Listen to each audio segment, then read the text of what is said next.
Au quotidien cette semaine sur LMTV Sarthe avec la foire du Mans du 14 au 18 septembre.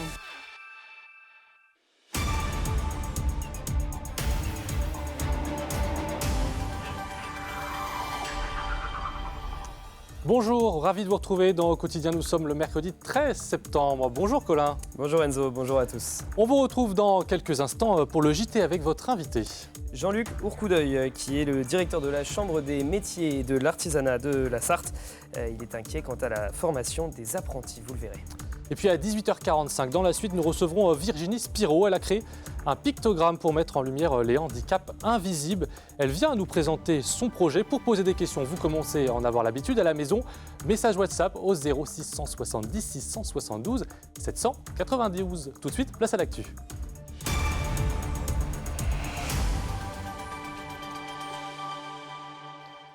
Et au sommaire, aujourd'hui, une étonnante tension autour de clôtures. Et oui, à Chéréo, la tension monte en cause des grillages découpés par des individus qui sèment la zizanie.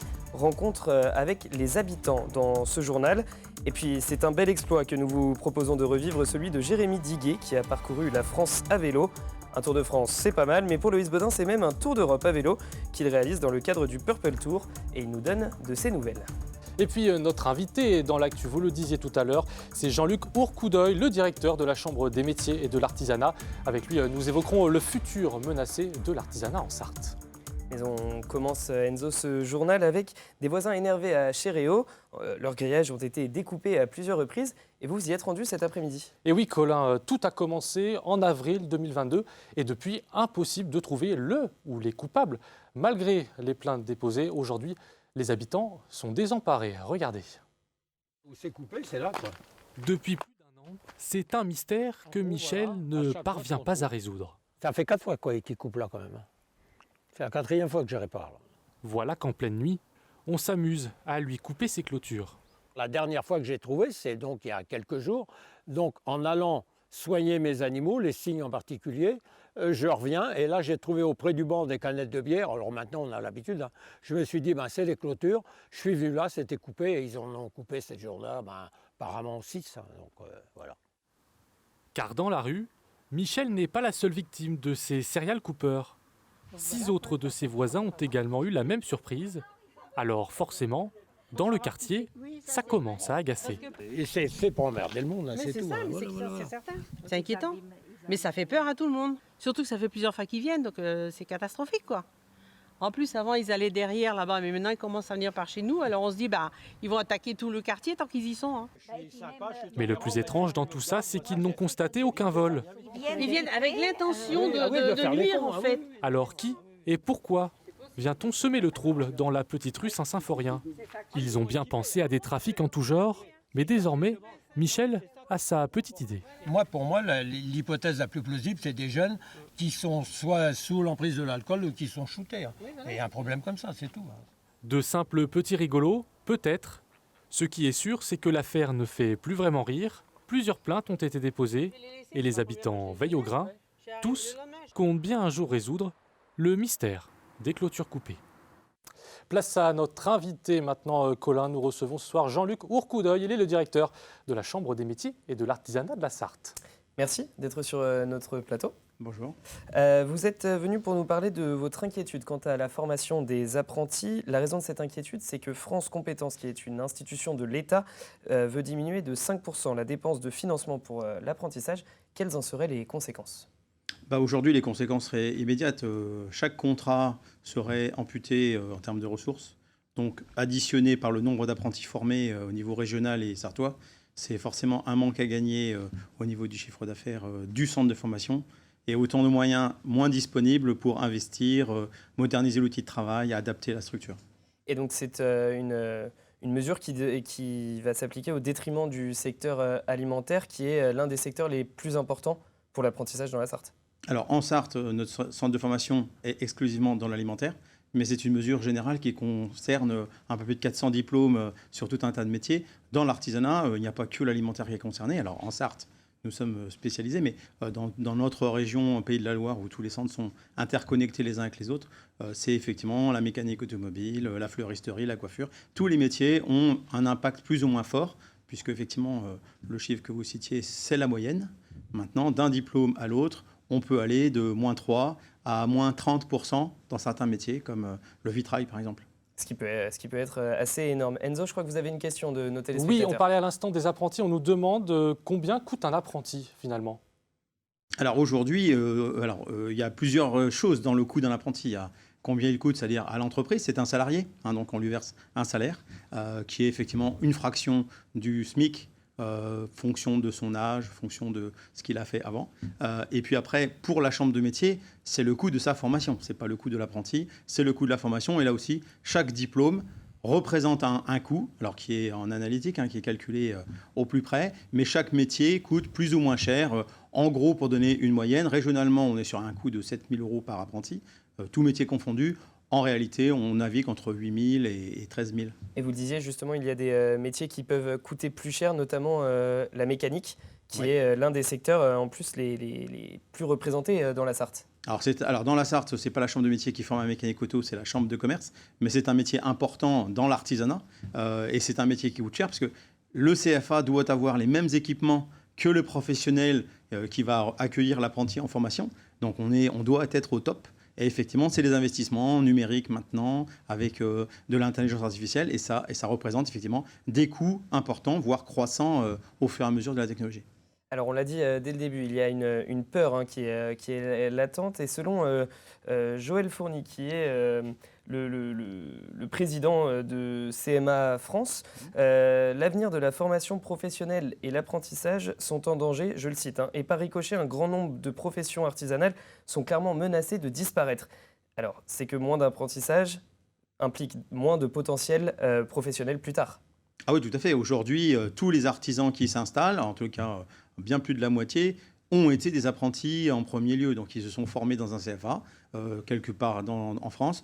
Et ensuite, ils ont été soit directement chefs d'entreprise, parce que voilà, ils ont la maturité pour, soit ils ont eu une période en salariat pour se former, pour s'endurcir. Et ensuite, ils ont, un peu plus tard, ou créé ou repris une entreprise déjà sur le secteur. Alors, on a une nouvelle question de nos téléspectateurs, Enzo. Oui, on nous dit, mais trouver une entreprise reste compliqué. Alors, est-ce que ça aussi, ça fait partie du problème de l'apprentissage pour l'artisanat en Sarthe?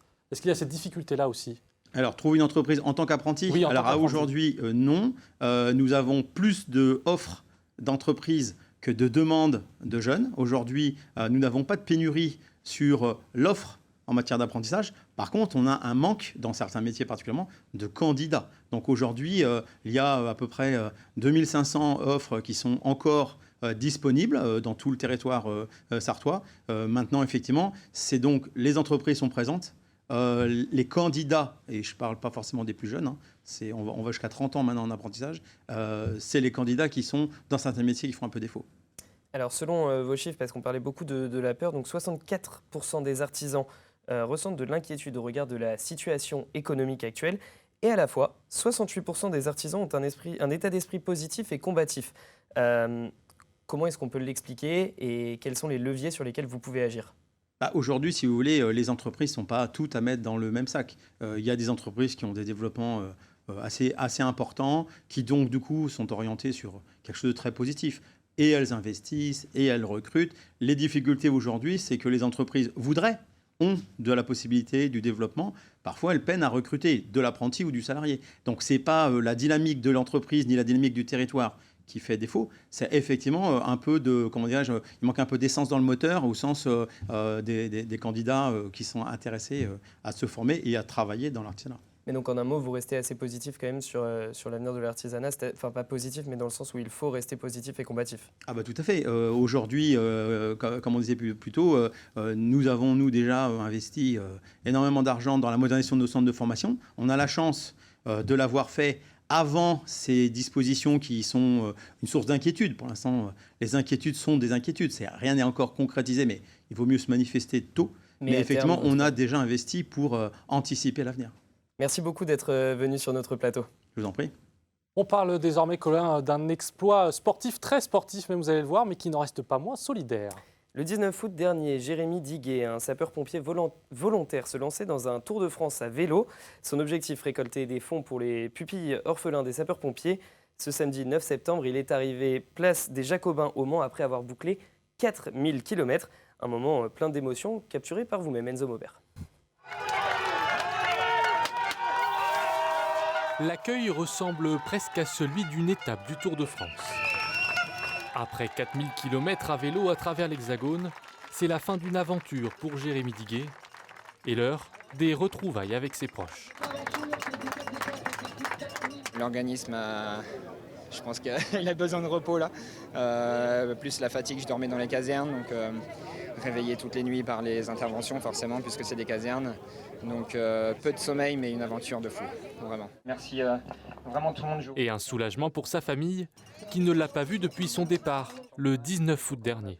Je suis très émue, très heureuse surtout qu'il soit là, car ça a été une angoisse au quotidien.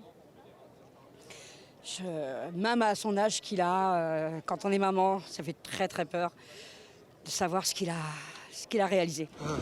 De la pluie toute la journée. Des frayeurs, le pompier volontaire en a lui aussi connu beaucoup durant son périple. Entre météo capricieuse et chute, le sportif a parfois pensé à arrêter. J'en peux plus, j'en ai marre. J'en ai marre aussi surtout, au-delà de plus en pouvoir. C'est vraiment très très long. Mais ce défi n'aurait servi à rien sans son objectif, collecter des dons au profit des orphelins de pompiers. C'est 1588 orphelins de sapeurs-pompiers en France. On a plus de 150 familles qui sont prises en charge, qui sont en difficulté. Et en fin de compte, ces dons servent énormément à la scolarité de nos orphelins. Donc merci à Jérémy, voilà à quoi sert tout ça. Merci. Plus de 12 000 € ont ainsi été récoltés. 12 545. Jérémy Diguet le dit franchement, il ne remontera pas tout de suite en selle, mais le cycliste a déjà repris les missions à la caserne du Mans. Pompier un jour, pompier toujours. Et d'une selle à l'autre, lui aussi roule pour mettre en lumière son combat. Loïs Baudin s'est lancé il y a quelques mois pour son Purple Tour, un tour d'Europe à vélo avec le but de sensibiliser à l'épilepsie. 16 400 km au programme. Nous avons donc pris des nouvelles de Loïs Baudin depuis la Turquie. Regardez. Actuellement en direct de l'esplanade qui se trouve entre la Mosquée Bleue et la Basilique Sainte-Sophie. Je suis du coup arrivé à Istanbul en début de semaine où je vais passer quelques jours en auberge de jeunesse. Donc le trajet se passe toujours bien, même si au niveau du vélo c'est quand même assez compliqué de rouler en grande ville. Donc peut-être que pour avancer je vais utiliser un petit peu le train histoire de me retrouver dans les campagnes et pas être trop embêté par la circulation. Juste derrière moi là se trouve la basilique Sainte-Sophie, je vais pas tarder à la visiter. Et après sinon en ce qui concerne la suite, ça continue sur la Turquie avec Ankara, avec ensuite du coup Cappadocia, Antalya, enfin toute une ribambelle de villes et j'ai vraiment hâte que ça se poursuive avant de passer derrière en Grèce. Donc voilà un petit peu, sinon au niveau de la cagnotte c'est plutôt pas mal, ça augmente petit à petit. Merci à tous les donateurs, n'hésitez pas à aller faire un tour, tout ça c'est sur mon Insta, c'est Purple Tour. Donc je rappelle qu'on est là pour aider les gens qui sont dans le besoin au niveau de l'épilepsie, que ce soit les familles ou les patients. Et on souhaite bien évidemment, Colin, bon courage à Loïs pour les kilomètres qu'il lui reste à faire. Et merci pour cette vidéo. Tout de suite une page de pub, la météo, et puis on se retrouve juste après pour Au Quotidien la suite.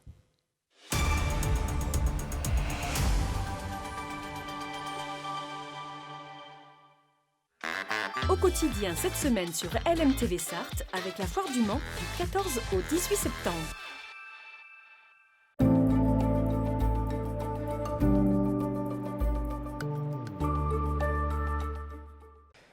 Chers amis, bonjour, ravi de vous retrouver pour ce nouveau bulletin météo des conditions globalement calmes, malgré la présence de nombreux nuages, notamment sur Bois, mais également du côté de Tours. Les températures qui garderont un bon niveau jusqu'en début de nuit, 24 degrés du côté de Blois, 23 degrés au Mans, 23 degrés pour Nogent-le-Rotrou, 24 degrés pour Angers, mais également pour le secteur de Laval. Pour votre jeudi matin, eh bien, on va retrouver des conditions calmes, souvent ensoleillées, notamment en direction de Saint-Calais, mais également sur Montval-sur-Loire, quelques nuages isolés sur Vendôme et Blois. Les températures au réveil qui varieront de 14 jusqu'à 19 degrés. Comptez 19 degrés pour Blois, 16 degrés pour Saint-Calais, 15 degrés au Mans, 14 degrés pour Sillé-le-Guillaume. Pour votre après-midi, on va conserver ce temps estival, toujours très ensoleillé. Les températures maximales qui garderont toujours un excellent niveau pour la saison, 27 degrés pour Tours, 26 degrés au Mans.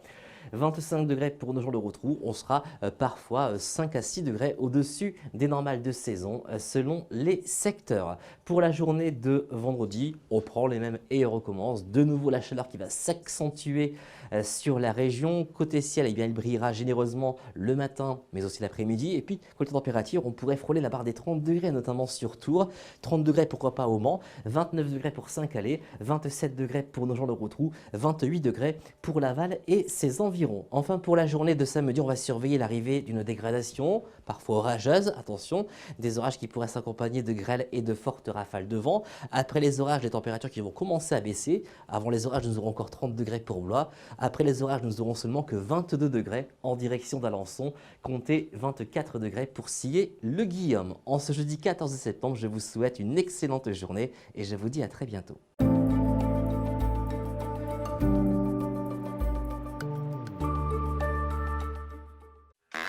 Au quotidien cette semaine sur LMTV Sarthe avec la Foire du Mans du 14 au 18 septembre.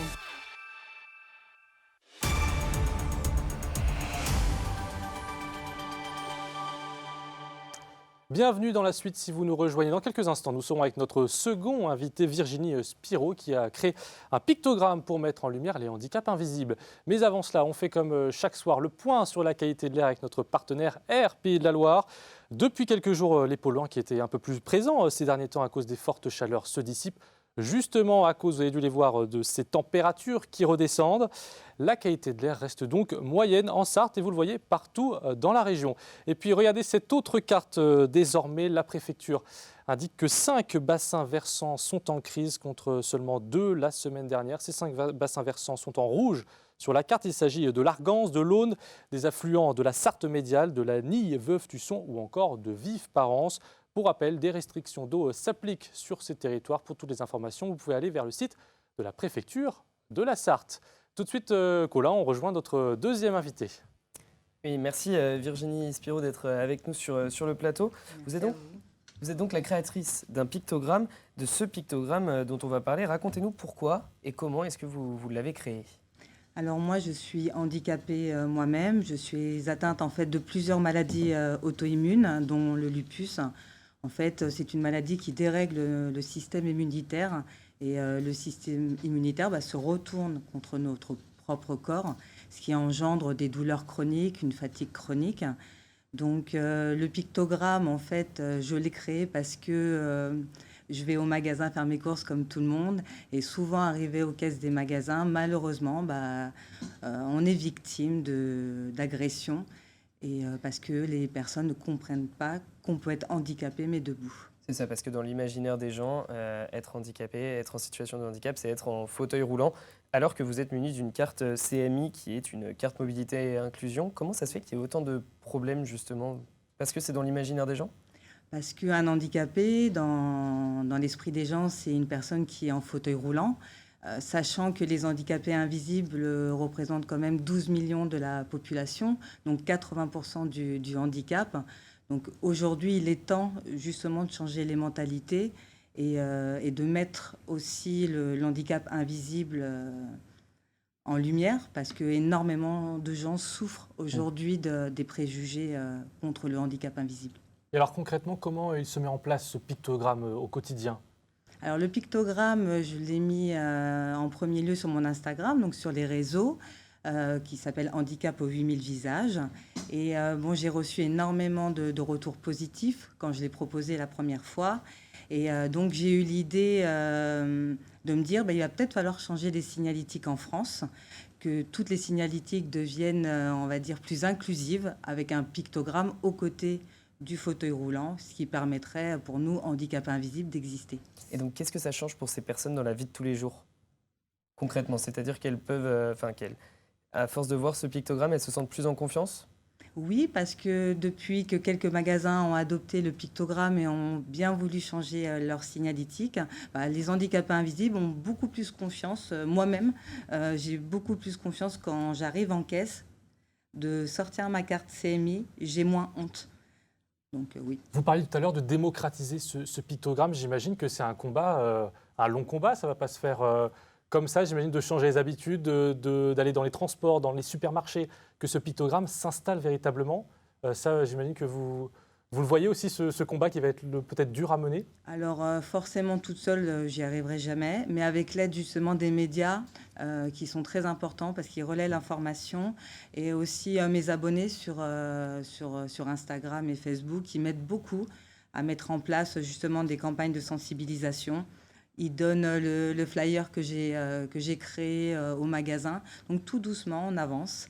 Et j'aspire à arriver à l'Assemblée nationale pour qu'il soit voté et rendu officiel. Et justement, vous parliez de vos objectifs. Le but aussi, c'est de démocratiser cela jusque dans les transports? Oui, alors ce qui serait merveilleux, c'est que justement la CETRAM, qui est le transport au Mans, puisse me recevoir pour qu'on puisse parler d'inclure mon pictogramme sur les places réservées aux handicapés, car malheureusement, au jour d'aujourd'hui, c'est un pictogramme avec une canne. Donc en fait, dans la tête des gens, ça représente une personne âgée. Donc surtout pas un handicapé invisible. Vous les avez déjà contactés, la CETRAM, à ce sujet? Non, pas encore, mais justement, j'ai rendez-vous avec... le directeur ou Non, genre avec un élu, justement, qui veut bien me recevoir. Et justement, je vais voir si je peux être reçue par le directeur de la CETRAM, ce qui serait vraiment super. Bien, merci beaucoup d'être venu sur notre plateau. C'est moi qui vous remercie. On peut vous suivre sur Instagram. Oui. Handicap aux 8000 visages, c'est bien ça? Oui, et sur Facebook. Et sur Facebook également. Et on continuera de suivre votre combat. Merci. On fait un point sur nos invités de demain, Colin. Oui, dans l'actu, Enzo, on reçoit Marlène Chourac. Oui, présidente de l'association Un repas pour tous, qui est, vous allez voir, comme d'autres associations en ce moment, en difficulté. Et puis dans la suite, nous recevrons Aurélie Dupont de l'UFC Que Choisir. On parlera avec elle de l'attitude à adopter en ces temps de foire pour ne pas se faire avoir. Et dès maintenant, vos questions sur WhatsApp par message au 0 670 672 792. Et puis Enzo, c'est l'heure de jouer. Oui, en plus, on est le 13 aujourd'hui, donc j'espère que ça va vous porter chance. On joue ce soir pour gagner les places aux 24 heures camions qui auront lieu le 23 et 24 septembre. Regardez. Aujourd'hui, gagnez 2 places pour les 24 heures camions en répondant à la question suivante. Quelle compétition automobile se déroule dans le cadre des 24 heures camions 2023? La Ligier JS Cup, la Renault Clio Cup ou la Lotus Cup Europe? Envoyez votre réponse par mail à jeu@lmtv.fr. Bonne chance à tous. Et puis, dans le cadre d'entre cours et jardins qui auront lieu les 23 et 24 septembre, un événement dont nous sommes partenaires, nous avons rencontré des exposants Enzo. Et aujourd'hui, nous allons chez Michel Meunier du Jardin des Charmettes. Alors, je ne le connais pas, ce jardin-là, pardon, je vais le découvrir avec vous, regardez.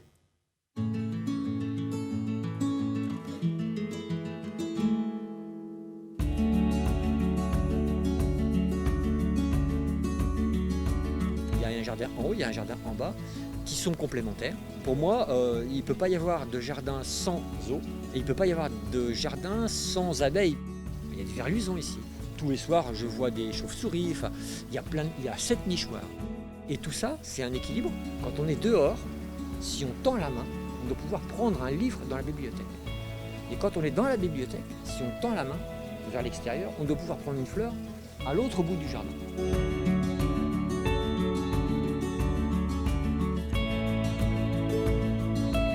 C'est une sculpture que Sylvie a connue toute sa vie.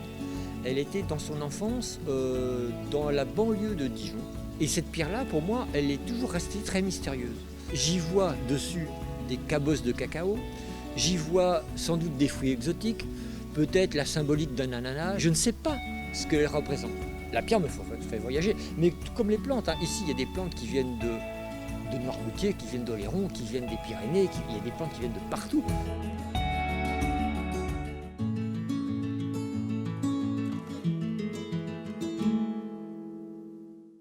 Voilà 2 très belles images que vous découvrez chaque soir jusqu'à entre cours et jardin. Qu'est-ce qu'on regarde ce soir sur LMTV, c'est la fin du Enzo quotidien. Ce soir, c'est l'infiltré du dimanche, comme tous les mercredis. Et je crois qu'on va à un événement que j'ai fait l'année dernière qui est exceptionnel. C'est la course d'OFNI. Ça se passe du côté de Tuffet. Vous le voyez, on y construit des chars un peu avec tout et rien. Et le but, c'est de gagner cette course sur le lac de Tuffet. Ça, c'est dans quelques instants à 19h. Voilà. Et puis à 20h Et puis à 20h, c'est fais ton sport. Voilà ce que c'est à 20h. Merci Colin. Merci Enzo. C'est la fin de quotidien. Merci de nous avoir suivis. Bonsoir et à demain.